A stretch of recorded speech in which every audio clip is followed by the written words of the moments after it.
welcome to Lead Live, reminding you of your personal genius and how you think in order to actualize what you desire.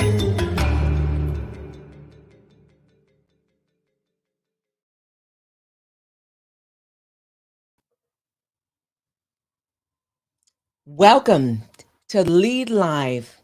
We are very pleased that you chose to join us today for what we call Real Talk.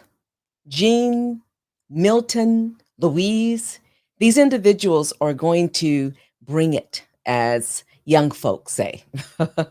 They have lived experiences, expertise, but more importantly, they have heart, and they authentically will share why voting is essential.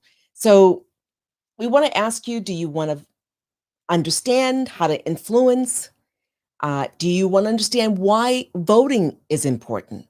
Let's just listen in and leverage these individuals.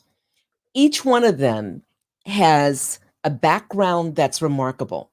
And we could spend at least an hour on each, just going deep, describing how they've invested as leaders. I mean that seriously. Yet what I want to do is just read out a few major aspects of these individuals in order for you to understand the essence of who they are before we present them. So if you don't mind, I'm going to leave the camera, the teleprompter, and go to the descriptions. I know you're there, and I'm so appreciative that you're there, that I want to capture the essence of these individuals.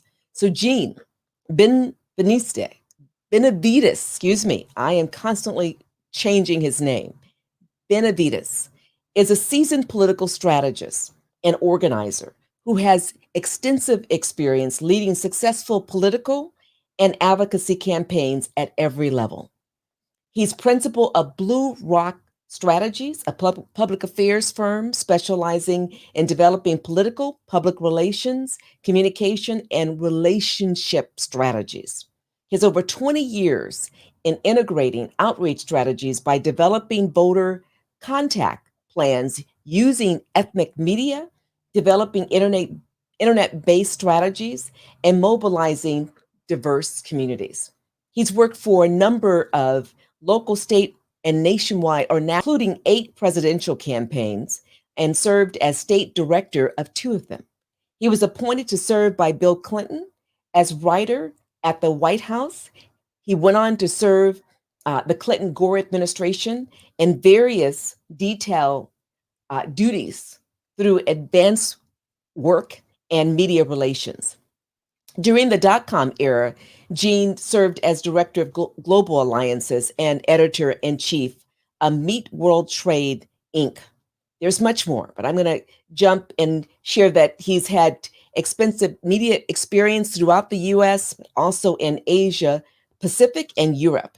He oversaw the company's overall content online and offline resources. With his passion in the international arena, Jean established a business presence in the Philippines. He was president and chief executive officer of the Cafe Americana, a restaurant franchise featuring American cuisine and local grown coffee. In 2016 election cycle, Jean served in the National Finance Committee for Hillary for America. He founded the Asian American Pacific Islander for Hillary and served on its leadership council. He currently is a grassroots fundraiser for the Biden-Harris 2020 campaign and serves as senior advisor for the Biden-Harris Affinity Group, Filipino Americans for Biden-Harris. Louise, Rothman-Riemer, immediate past president, League of Women Voters, Oakland. She's principal and chief financial officer, as well as chief compliance officer, director of trading for a major organization, DHR. She contributes expertise in needs assessment, as well as product knowledge of a broad spectrum of insurance contracts She helped many DHR female clients increase their understanding of financial issues. She's from Wausau, Wisconsin. I'm sure those of you viewing from Wisconsin are smiling. She graduated from the University of Wisconsin in Madison with a BA degree in English, as well as a BA degree in theater arts, and earned a master's degree in improvisational theater from San Francisco State University. And she's also earned her paralegal degree from St. Mary's College in Moraga. Her personal interests include, of course, theater, art, social justice, and civil liberties, and a growing family. In fact, when I talk with her, I often hear that she's visiting with her children, her grandchildren. She currently is the immediate past president of the League of Women Voters, and she's been with that organization for many years. And she's also a prominent member of another group that I think of fondly, because I'm also a member of it, is Progressive Oakland Women Empowering Reform. We call that POWER.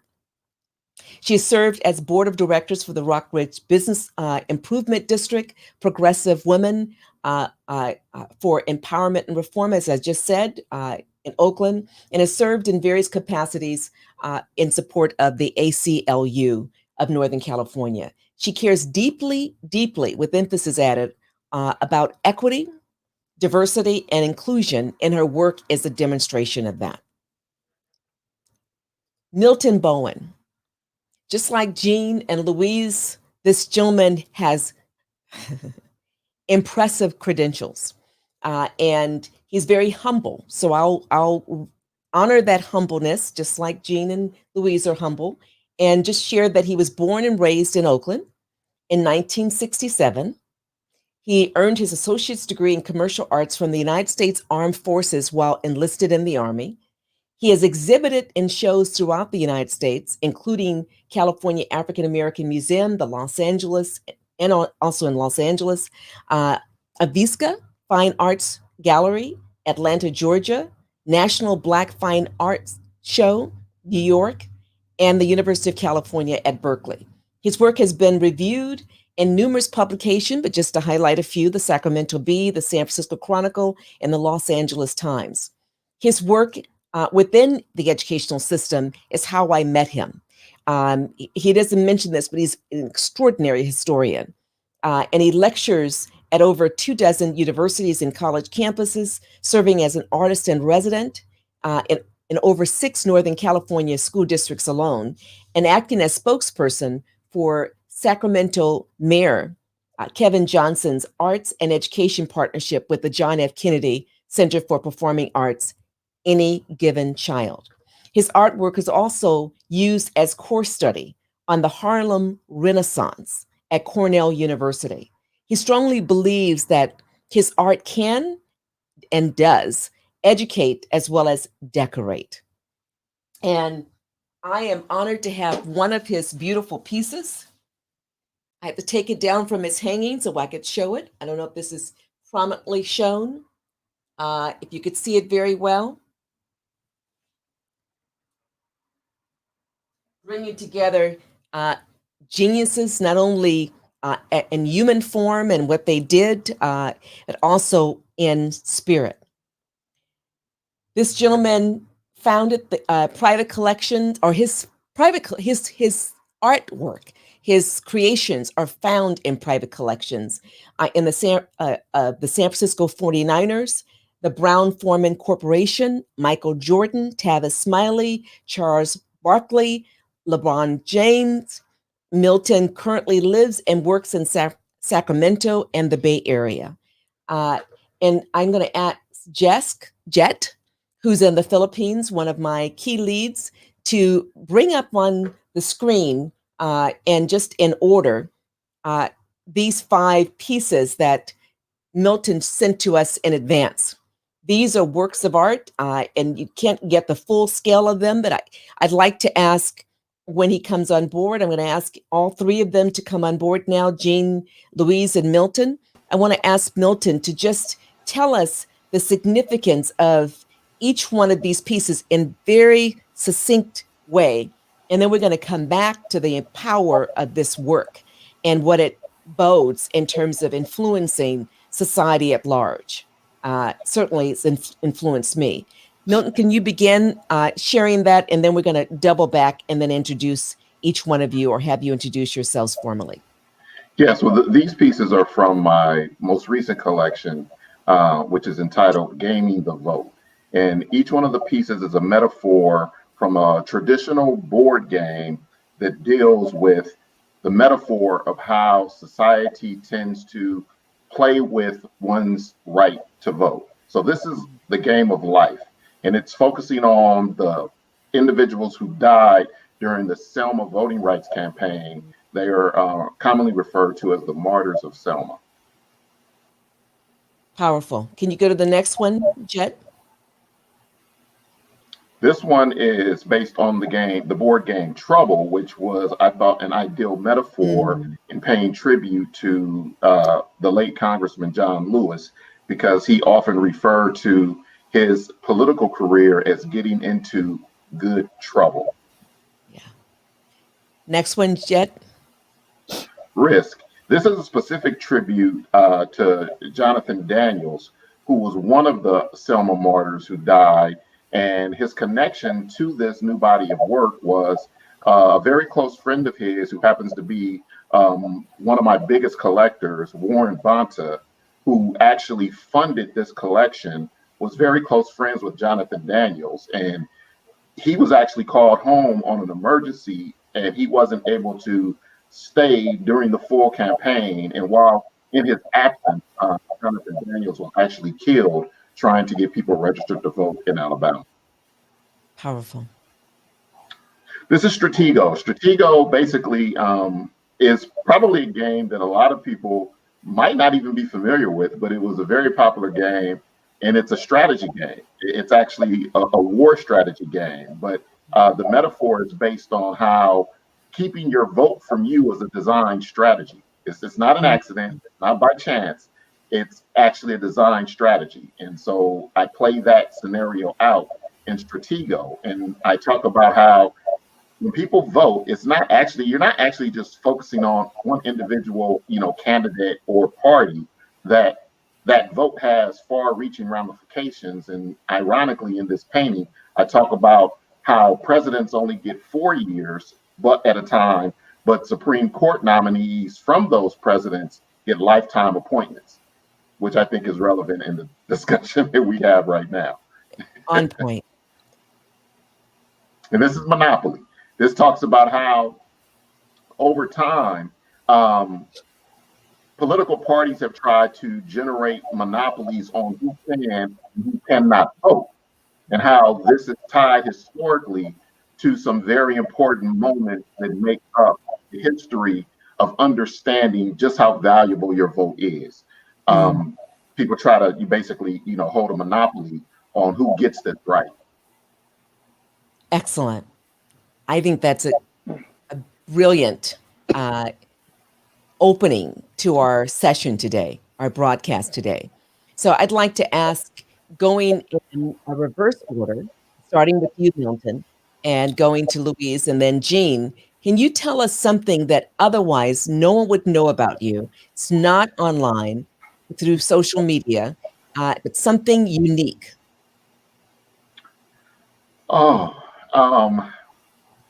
Probably that I'm a huge documentary film fan. And a large portion of the way I approach art and think about creativity is rooted and inspired by filmmakers and not actual visual artists. I'm probably hugely influenced more by directors and producers and filmmakers than I actually am visual artists. Interesting. Louise? Oh, let's see. I think one of the things, because I hardly ever use Facebook or other social media, is that my husband and I have a money art collection. Yes. And we think that money is many different things. And it's been so interesting to get to know artists and to see their perspectives on what money means to them, what art means to them. And so that's been actually a real joy in my life and my husband's. And you just can express so many things through art. And so I guess I would end there. Excellent. Jean? Yeah, so I'm not sure if it's a secret through my social accounts, but I put a lot of travel pictures as well as food pictures.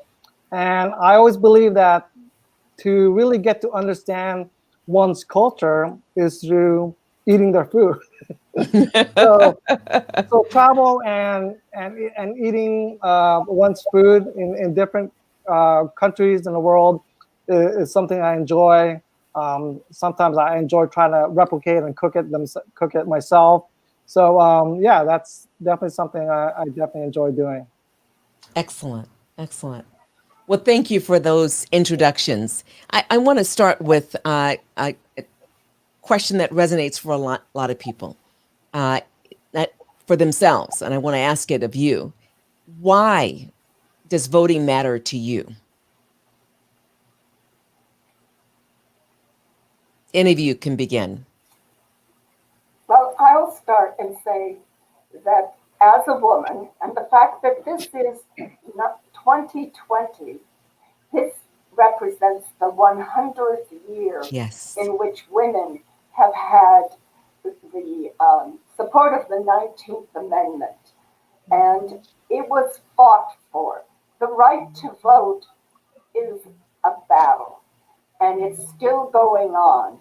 And it's, American Indians were considered citizens until 1924. The Chinese were not able to vote until the mid-1940s, the Japanese until about 1952.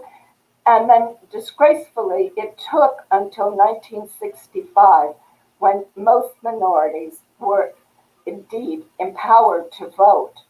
And it's just been a passion of my life to be thinking about how can we better society. And society is best when all of us participate and all of us have a voice that is heard. And voting allows that to happen. But it is something you have to fight for, and you have to be ever vigilant. When I think about the fact that voter suppression is so prevalent today, you have to think, why is voter suppression so prevalent?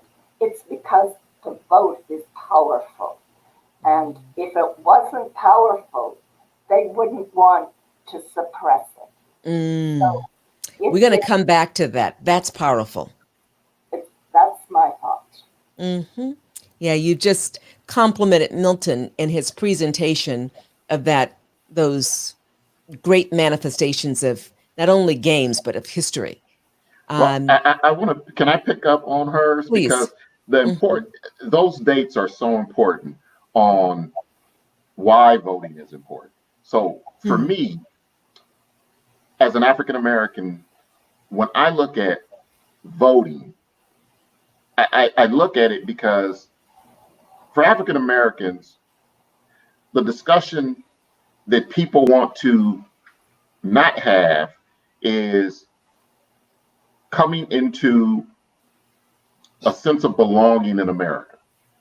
So when you think about that and how it's connected to voting, we have this one conversation on one hand where people are looking at, the independence of our nation, which is 1776. But Frederick Douglass in the 1800s writes a scathing essay on how the 4th of July, 1776, has very little meaning to the American Negro. So when we look at the 13th Amendment, which technically grants citizenship, supposedly, it's a farce because it comes with an asterisk. And that asterisk is, if you are returned to a state of, if you commit a crime, you could be returned to a state of slavery. Correct. But if you had never been a slave, how could you be returned to something that you never were? which means the forefathers wrote that asterisk specifically for African Americans because it doesn't apply to white Americans. So we got to go all the way to the 14th Amendment that was used successfully throughout the civil rights campaigns, where we now get equal protection under the law. And that was the amendment that most civil rights attorneys through the NAACP used to forge their arguments to include the Alabama bus boycott. So now we get to the most important in this discussion, that 15th Amendment, which was supposedly to give African Americans access to democracy. But like my distinguished guest just said, that's not realized till 1965.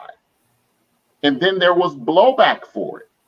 And so between 1965 and 2013, you have this trying to build some sort of trust in the system, only to have the Supreme Court say, well, the issues that you faced in the 60s no longer exist in our nation, so let's roll back protections. This is an ongoing battle. This is a never-ending fight. But that's America by nature, that the architects of this nation were very good at how to write a vision, but they haven't been so great in how that vision gets executed. And that's why voting is important. Gene? Yeah, I also want to note, it's ironic we have this show today, is that yesterday, September 22nd, marked National Voter Registration Day. Because we find ourselves that millions of Americans every year are not registered to vote. It's whether they just don't know if they are registered, whether they've moved to a different state or county, or they were never asked. So I think with National Voter Registration Day, which is considered a civic holiday, nonpartisan, it's great because it gives the opportunity and ensures people to register to vote. Or you have volunteers, mass volunteers throughout the country, organizations to getting involved to really making sure that our communities register and vote for the upcoming elections. But voting is, for me, is important because is similar to Milton, is growing up as a Filipino American in the East Bay. You pretty much could count how many minorities you have in your school in one hand. And the fact that growing up with my parents, were very involved. They were involved in non-profit organizations. They were involved in their civic duty, as well as a community here in the East Bay. So I remember my mother taking me door to door knocking when I was about 12 years old, not knowing what I'm supposed to be doing. But I would say I got my civic engagement, my sense of volunteerism through my parents and through the community that I was raised, and see that voting is important, how it affects you, how it affects. I know we talked a little bit earlier about the Supreme Court and how ramifications come into play of who we vote into the Senate and the Supreme Court, which Milton mentioned, which is it is a lifetime an appointment. So we want to make sure that our voices are heard, and that's how we would stay engaged. And what's interesting is the question, should it be a lifetime appointment? I'm going to throw something out there. I welcome contrarians. So those who are viewing, add questions, add comments. You don't have to agree with any of us. You may not even know our opinions. But when that was embedded in the legal system, it was with the understanding that the average person, their years are 50 years, right? Now folks are living to 60, they're living to 80, they're living to 90. I'm not suggesting that it should change, but I'm wondering, just because something was created years ago, is it appropriate now? i.e. Electoral College. I can go on and on. Anyone wants to tackle that before we go to the next question? Well, I will just say that the League of Women Voters has opposed the Electoral College for a long time because we think that one person, one vote is what should really be the thing that's really important. And that's another example of what you were talking about when something that was relevant 200 years ago, perhaps, or 150, is really not relevant now. And if a democracy works, it's because there are people everywhere contributing. And therefore, what the majority of people, not just states, but the majority of people feel strongly about is what we should have for who is our president. And I think that is a really important thing to do, to really reflect what the people of the country want, not what often gerrymandered states end up providing. Now, when you say gerrymandered, what do you mean by that? So for those who hear this language and may not be familiar with it, can you be more specific? Because you and Milton have referenced it already. Okay, so one of the things that's really interesting about the word gerrymander is that in 1812, Edward Gerry, who was the governor of Massachusetts, decided that he wanted to make sure that his party and that he was able to stay in office. So he designed his voting districts, and when people looked at it, they said, that looks like a salamander. So they added Gerry and Mander, and there we got gerrymandering. And so gerrymandering. I'm laughing. This is serious. I'm laughing because it's kind of cute, but let's be clear. This is part of the problem. This is how we got the term gerrymandering. And what's important is that gerrymandering has been used by all the parties at various times, but what it does is it takes a section and says, we're going to carve this out because we don't think the people in this section will agree with us. Therefore, we're going to cut them out.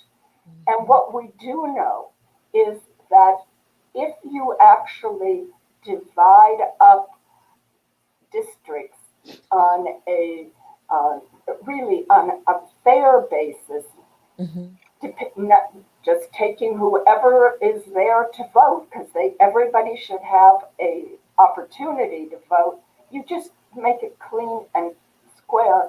You actually get a much better picture of what the community, what the city, state, or country is really about. And so gerrymandering has actually been detrimental, because then what happens is that instead of the people choosing those who are elected choose the people because they think they will vote for them. There's something that you shared earlier when we were talking, Milton, about the power of everyone voting. If everyone just voted in their own way, really it's not about voting the way I want you to vote or someone else. If you voted, and ideally you learned about candidates, you learned about the issues, you voted, it would nullify even the effect of the Electoral College. Can you speak to that a little bit more? Well, to Louise's point, if America adopted a one person, one vote system, we could pretty much predict, based on the population, demographics, state by state data, of who would win the presidency based on the candidates that were running. But that's what makes the Electoral College uniquely sinister. Every 4 years, the conversation of does slavery actually still exist in America gets renewed, because the Electoral College is directly connected to slavery. Absolutely. Just like the asterisk in the 13th Amendment is still directly connected to slavery. So one of the things that has to be examined is, how do we still have systems that were created during slavery that still impact our society today? And it's not just voting, It's not just the prison industrial complex. It's not just law enforcement. It's all of these things are woven into a system that, if you do, if you really examine it, when the Constitution was written, you were just talking about white men and governance. You can't find the word democracy in the Constitution, but you also can't find the word woman in the Constitution either. Correct. But we do know we have women, and we do know we have democracy. But in terms of how America was crafted, how the language was used, it's to build a vision that some people think is that shouldn't be. You can't change it. And that's the furthest thing from the truth. For me, the first thing that I thought Barack Obama should have did when he took office was to get rid of the Electoral College. Being the first African American president of America, I thought that should have been the first thing that he would address. Sadly enough, he had 2 terms. It was never addressed. But that's just me personally. But that is a reminder. But we don't have these conversations. We're not talking about, the skeletons that are in America's closet, because it's uncomfortable to do so. And so then you get this revisionist history, and you get a regurgitation of make America great again. Well, the argument for and I'm just speaking, from the heart. For most African Americans, when I hear make America great again, I take offense to that, because you can't point to me a period in our nation's history where America was that great for minorities. When I spoke with Eugene, you reminded me of the importance of voting. You said it's much more than voting. Can you speak to that a little bit? Because you passionately said it's about these other things too, and consistent with the practice of your parents and how they led you. Yeah, it's just more than about voting. It's really a sense of, like you also mentioned in your program earlier, about change.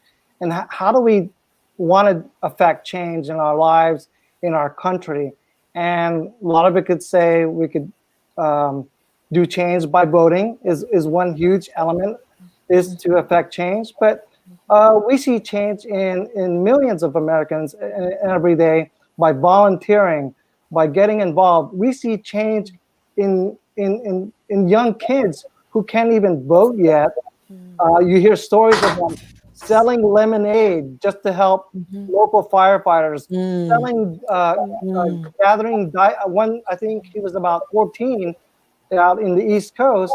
He's collecting diapers during this pandemic to do anything that he could do to help families. So there's a lot of ways people could affect change. Voting is definitely one thing, but change is part of someone who could go in any age. And mentioning what my distinguished guest concluded with the Electoral College, we also have to remind ourselves back in 2016 that nearly 138 million Americans voted in the presidential election that voted Donald Trump to win. And it was only a win through several states. And that Hillary Clinton was expected to win, such as Michigan, Wisconsin. So I believe she lost in some of these votes by less than 80,000 votes. So if you look at that, 80,000 votes, and then you look in the past, I mean, look at Al Gore back in 2000. He lost, I believe it was, I'm not sure if it was Ohio, but no, it was Florida, where there was a big issue. He lost Florida, and with that state, the election by 1,800 votes. And recently, with John Kerry as well in 2004, he lost Ohio by 118,000 votes. So it's incredible that every vote does count. And as Louise mentioned, that we wish that we also hopefully just count by one vote take all. I mean, like Hillary Clinton again back in 2016, she had the popular vote of about 3 million votes, and she still lost the election. So every vote counts, whether you're not, whether it's a national election or a local election. Can I share a little insight on that Yes. 2016 situation? Mm-hmm. Because a lot of people, we hear Hillary's defeat in 2016, but Hillary's defeat started in 2013. And let me explain. After Barack Obama got his second term in 2012, the Senate and the House flipped with that midterm election. With that flip, and with the change of the Supreme Court voted in 2013 to roll back voter suppression tactics. They rolled back those protections from the Voting Rights Act of 1965. So in 2013, states were immediately able to go back to a very old 1965 playbook. And 3 of the states that changed their election laws were Pennsylvania, Wisconsin, and was it Michigan? There you go. The 3 swing states that Hillary Clinton lost. Yeah. Those 3 key swing states, Obama carried in 2012. Had those laws had been changed, he would not have gotten a second term. They were changed in 2013, and it kept Hillary from getting elected in 2016. That's why the Supreme Court is important. That's right. They gutted Section 5 of the Voting Rights Act because they said that it had been too many years since it was initiated, and therefore you shouldn't be using almost 50-year-old evidence of whether you were being equitable and fair. And, you know, that just really didn't make it, because what happened is that as soon as they did that, states started to put in all kinds of voter suppression, which also tells you how important the vote is. And so what we have to do is make sure that everybody votes, because we are powerful when we join together.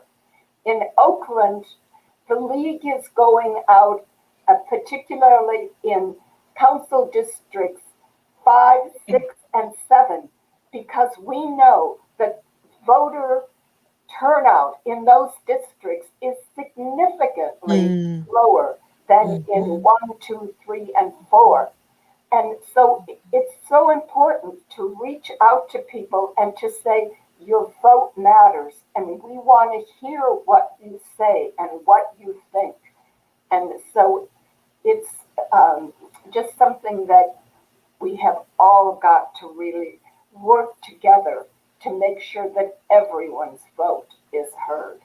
You know, this is a emotional issue, and for a diversity of reasons, people either vote or they say they don't vote.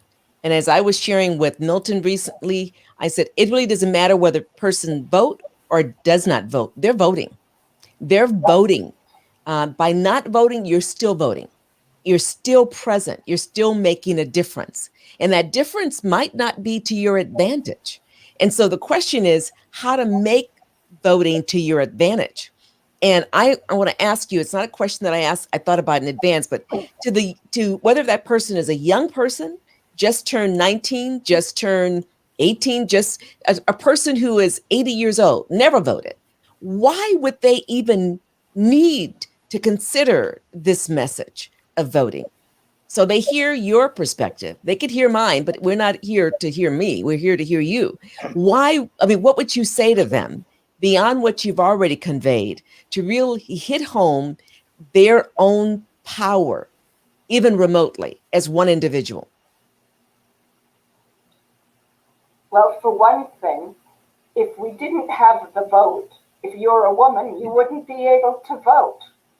If we didn't have the vote, we wouldn't have had an 8-hour workday. We wouldn't do things like saying we need a minimum wage. Voting gave, I say a lot about what happened with women. It wasn't until 1972 that a woman could actually get a credit card in her own name without having some male, her husband or brother, co-sign with her, because she wasn't considered to be a financially sound person. That's ridiculous. And so really, we have to take what happens when you vote and show people that it really impacts their lives. It impacts their lives where they live. If you look at a book like The Color of Law, it shows how when we had redlining because the FDA was not, I'm sorry, that's the wrong symbol, but it was the funding agencies that allowed people to buy homes because they discriminated. It was our government that really did a lot to create segregation in our cities. And Formalize laws that, yes, so we have ensure it, yes. connect it to how it makes a difference in your individual life.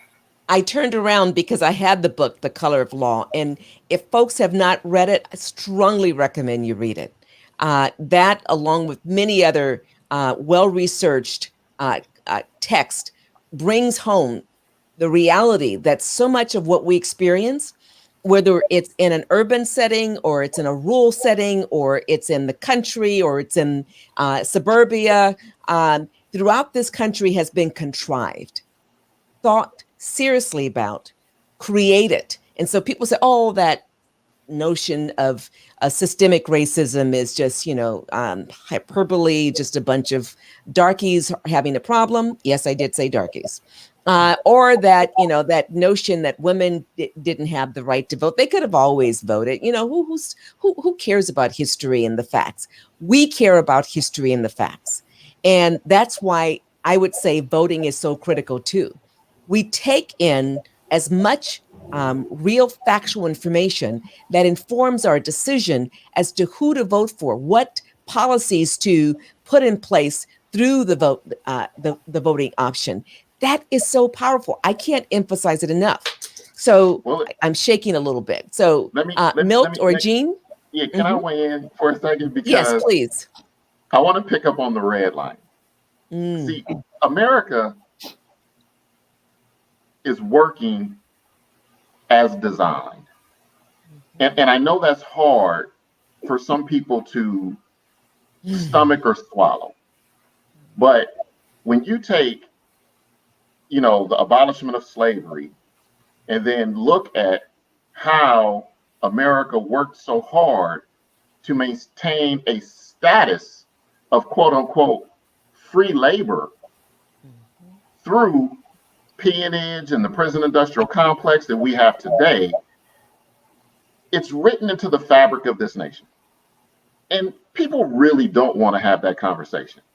But redlining is a part of that conversation.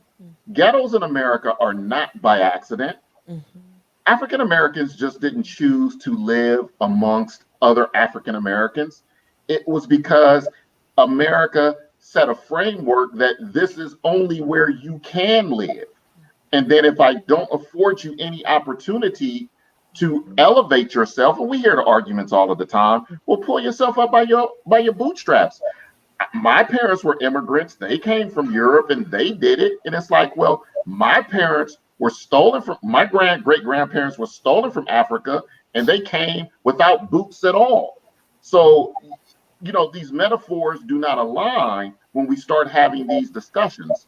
But America's greatest trick when it comes to the political realm is getting people to vote against their own personal interest. Because poverty is colorblind. People can talk all they want to about this is not colorblind and I don't see color. Poverty sees no color. And you have poor people in America that vote against their own personal interest. That's correct. And there's a lot of research on that, books out about that. Yes. And if they just voted so it could benefit them, as well as it might benefit someone else, but the simple fact that it benefits you, you would think that would be enough to generate or turn out the vote.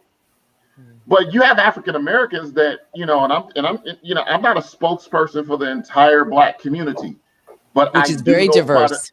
I do know quite a few Black folks of diverse backgrounds that reside within the Black community, and this not discussing the history and the atrocities and the assault and the systemic problems that African Americans face. You get to a certain point where African Americans think that their vote just doesn't matter. Correct. When their vote is probably one of the linchpins and a large portion of the change we see throughout history. But it had to be fought for. And what I'm so concerned about, it just seems like there's not that same intensity, that same fight is not present today that it once was. And so me personally, I mean, I always tell my students that you can only use the platform that you have. The platform that I have is visual art. So I try to help generate change or bring about, information through the use of visual art. Everybody can only use the platforms that they have. And me personally, I would just like to see, more people with expansive platforms being more engaged in this process of encouraging people to actually exercise their right to vote. There's a number of comments, and I want to reference some of them. Olive writes, totally agree. Tony writes, hello from Tony in Tomokoha. Leslie has the thumbs up. Leslie Milton. She used to run that beautiful art gallery at Laney College, and you had your works shown there many times. And Olive says, yes, everyone needs to vote if they want change. Tony writes, yes, everyone needs to vote. Your vote matters. And Tony also says, book The Color of Law. So, Jean. Yeah. Go ahead. I think going back to your original question, that if I had to speak to somebody in regards to why your vote matters, like what's relevant today, what we're going to be going through this week with the recent passing of Justice Ruth Bader Ginsburg, Donald Trump will be able to nominate her replacement. Well, hold on for a second. Calm down. Are you sure that he will be, or he's fighting to be? Well, he will be able to nominate a replacement in which the Republican-led Senate will be able to vote on. So we're going to be going through that process. And with that said, there are a number of issues that will affect, as we mentioned earlier, with this Supreme Court appointment is a lifetime appointment. We got issues like environmental regulations, where climate change is going to be affected, what programs are going to be still there. We have Roe versus Wade. That's going to be a big issue that's going to be up in regards to what's going to be going on. Will that be overturned? We also have issues like the Affordable Care Act. It's going through the courts right now, whether that's going to be overturned. And affirmative action programs as well, that in history that the Supreme Court has not been very favorable about certain programs, well, especially where it applies to universities. So there are a number of local issues that will pertain to each individual, whether you're passionate about environment, women's rights, or healthcare. So I believe that how looking at this big picture, how it really narrows down to each person individually. Can I weigh in on Yes. that point? Mm-hmm. So the first thing I want to say is I don't think, me personally, people should fear a 6-4 conservative Supreme Court. Hmm. Now, what I do think people should fear is the fact that you have an impeached president who can give you a nomination, and you have a Senate that could potentially become a lame duck Senate that confirms that president's nominee that's coming from someone who has been impeached. So when we think about this Supreme Court, potential appointment, it is going to be shrouded in controversy. Sure. But it doesn't have to be.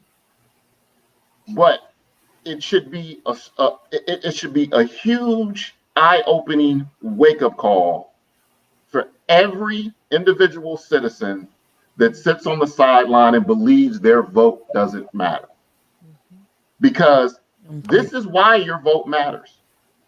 So regardless of where you stand, liberal, independent, conservative, the Supreme Court is supposed to be the court of the nation. Yeah. Which means it should be voting based on the will of the people. But you're going to allow a president who's tainted.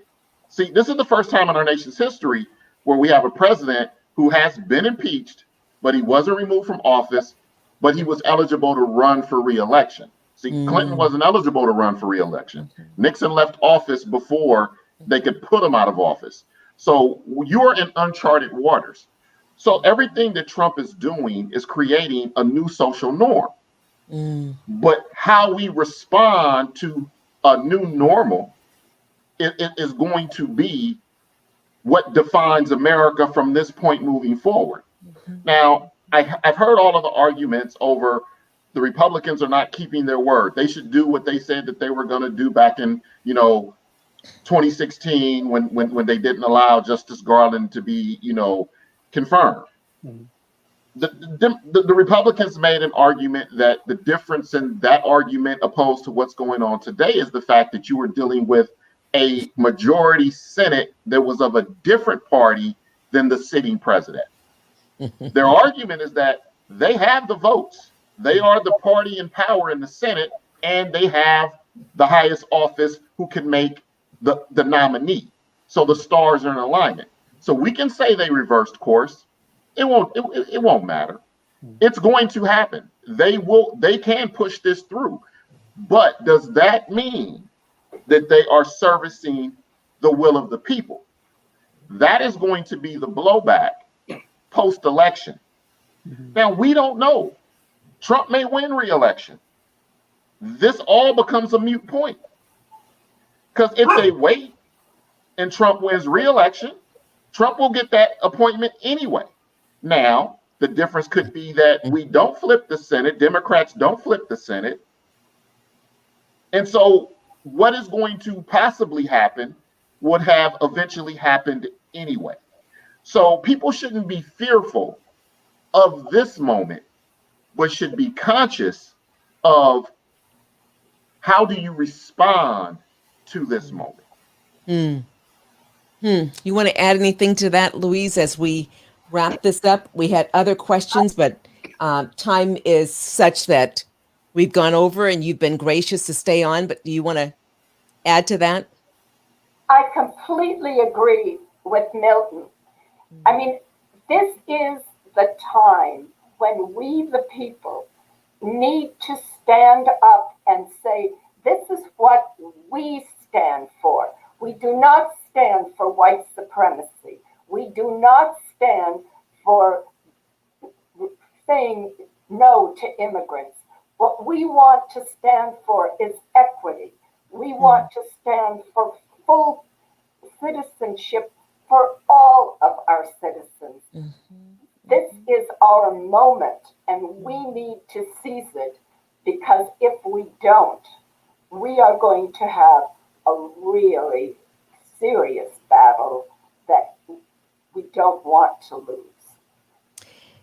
I want to tell you each I am humbled to be in your space, and that's virtually, obviously.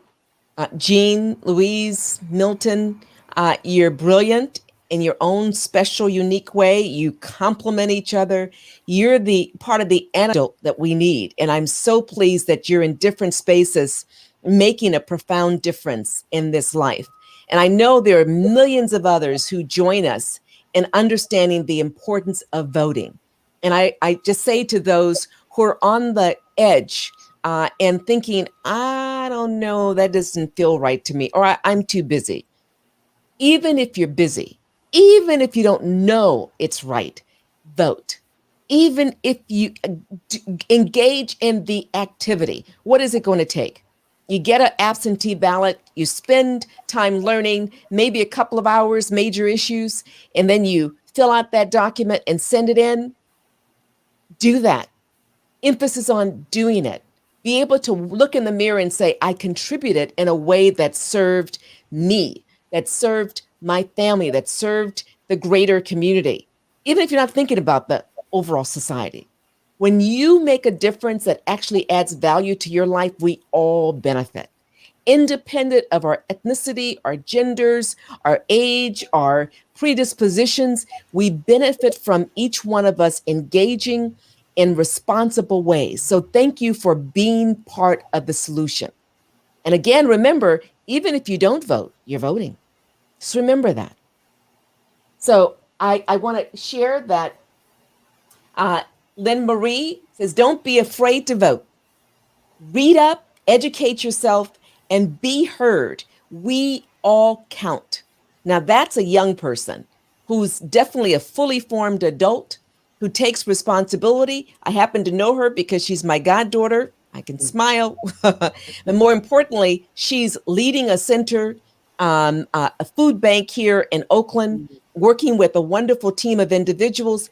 They're paying it forward. Nice. That's a young person who understands. There are many young persons who understand, who still choose not to vote. I say, take that time, invest, be able to say, I'm part of the solution. So thank you each. It's been invaluable. An absolute blessing. Thank you and very let me much. If the viewing public would like to have you come back, I certainly would. Would you be available in the future, whether it's after the elections or next year for that matter? Sure. Most definitely. You know, I'm I at your see disposal. not. I can't hear you. I think my earplugs went out. Hopefully you can hear me. Yes. Okay, that's what happens with technology. I think I'm connected. I can't hear you, but I think you can hear me, right? Excellent. Yeah. Well, I want to thank you all again, and thanks those of you who are viewing, who've commented, and so Tomoko ending that, she writes, even if you're not voting, you are voting. Thank you for echoing that.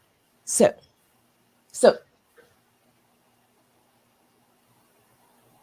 my apologies, I'm back here. And so going forward, I just want you to know that we are weekly Lead Live. We focus on leadership, and we believe that voting is a leadership act. It's a responsible, civically, a reflection of civic engagement. It's one of our most important leadership acts. And let's just be clear, if we don't lead in that space, we'll lose the opportunity to lead. And I'm not exaggerating. Let's be clear. It's not been that long since women has had the opportunity to vote. It's not been that long since Asians have had the opportunity to vote. It's not been that long. I mean, in the scheme of things, that Native Americans have been able to vote. And certainly it's not been that long that Black folks have been able to vote. And now folks are being taken off the rolls. So do what you need to do in advance to make certain that you're in the system, you can vote. You're a leader. We need you to lead. Thank you. And as our guest goes back into the back studio, I'm going to ask Jet to bring up on the screen our next guest, Kevin Nichols, a gentleman who leads in another space. And he's going to be on board to talk about the wonderful world that he functions in, that he navigates in support of young people, in support of adults, and in various different distinct spaces, especially in the tech arena. But it's not only tech arena, you'll get a wonderful set of surprise, especially considering the cycle that we're in right now in terms of elections. So without further ado, I wish you a wonderful balance of the week and hope to see you next week at Lead Live. Our honor.